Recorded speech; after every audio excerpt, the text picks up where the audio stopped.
This is South Sudan, one of the youngest nations in the world, located in Africa. South Sudan gained its independence from Sudan in 2011. The populations of animals in South Sudan is more than the population of people. There are hundreds, thousands, and millions of animals in South Sudan. These animals are in South Sudan. Is just a small part of South Sudan where you find this animal.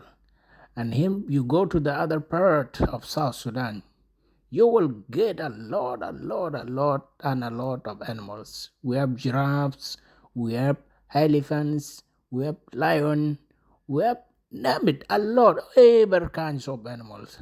We all